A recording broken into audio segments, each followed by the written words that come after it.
This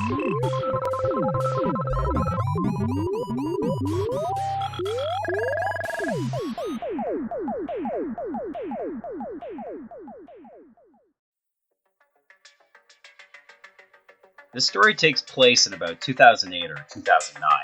It involves computer technology, something I've been familiar with since the early 1990s, right around the time of the cyberspace flood, when the internet was gaining a major foothold in Western culture. Now, many younger people listening to this might not appreciate how new and revolutionary the internet was as a form of ubiquitous global communication. It was a game changer for life in general, and it wasn't long before it was literally everywhere. If the idea of being enveloped in mass communication, something flung out into the atmosphere like a digital extension of our nervous system, doesn't provide a haunting image, then you might consider how that system would become infected with malware and viruses quite frequently. For the first couple decades of the internet, personal computers were always contending with new viruses that would materialize and infect entire global systems. With the internet being a new communication interface, it was rife with exploitation. Now, contending with a computer virus isn't necessarily haunting in and of itself, and I should provide a caveat that I'm using the word haunting not to mean ghostly or monstrous, but rather unnerving, unsettling, or uncanny.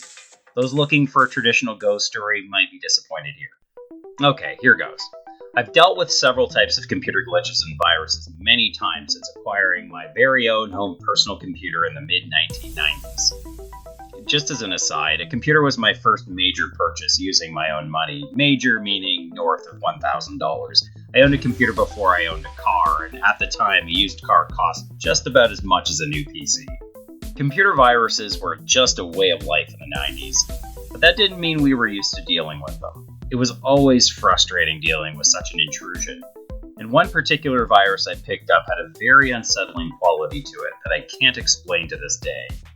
Back in 2008, when I was in teachers' college, one of my newer laptops became infected with a virus, which, just for the sake of context, was running a newer Windows operating system. At the time, it was Windows Vista. However, I still ran Windows XP, an older but reliable operating system, on my desktop computer as well as on a laptop that I'd bought back in 2004. The older laptop running XP was now used as a backup device. Now, I should admit that back then I was a patronizer of now-defunct file-sharing sites such as Napster, LimeWire, and BitTorrent. BitTorrent, of course, is still in existence as of the telling of this tale. I think it goes without saying that using such unsecured platforms comes with many risks. I suppose it'd be like using some dark web dating site and hoping that you don't eventually bump into a serial killer.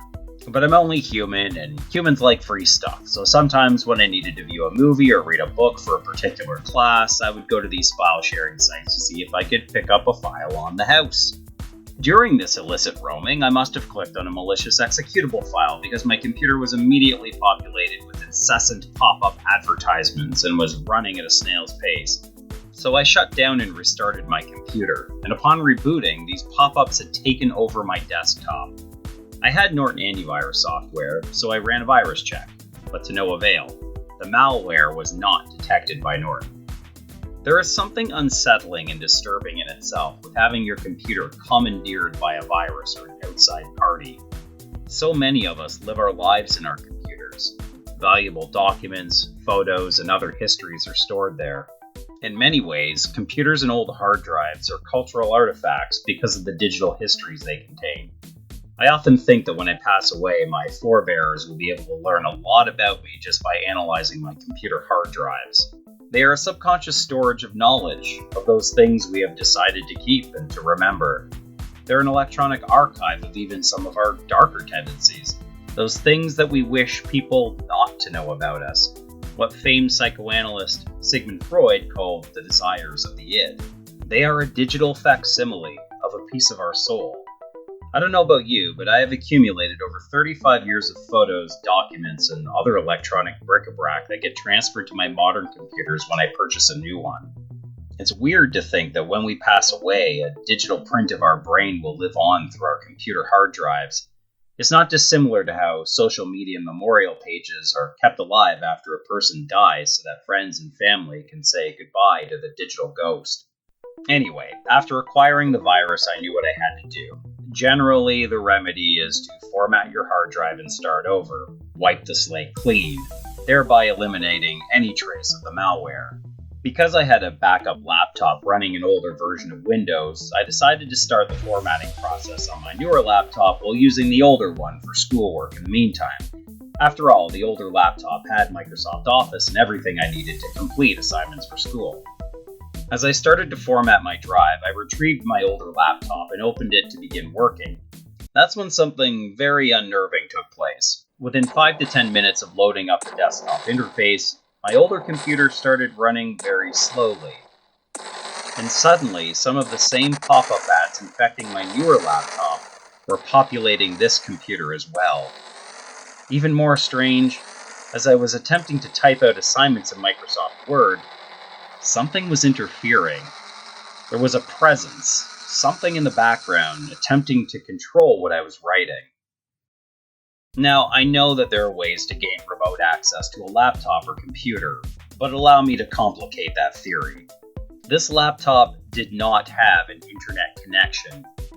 It was an older laptop that did not have wireless capability, but rather had to be hardwired to the internet through the Ethernet port. However, the laptop was not connected to the internet physically or otherwise, and hadn't been for months, which is the last time I had used it. Somehow, this virus, which now seemed like a free-floating entity, had infected my other laptop without having any internet connectivity or any external connection whatsoever. I should also mention that I did not share networks on any of my computers. Remote and shared network access was still in its infancy in the early to mid-2000s, and not a lot of people used it in my experience. Besides, shared access also required either an internet connection or direct cable link between computers. Again, there was no internet connection on the older computer. It may seem strange in a modern context not to have any internet connectivity on a computer, but wireless internet technology was not ubiquitous in 2008. Besides, there were, and continue to be, benefits to having a computer with no internet connection. To this day, I keep a computer that has absolutely no internet connectivity to store some of my personal files. I do this knowing that, without an internet connection, it is impossible for an outsider to gain access to my most sensitive documents. This is a similar strategy used in many large corporate firms. There exists an internal server that has no internet connectivity whatsoever to protect sensitive information.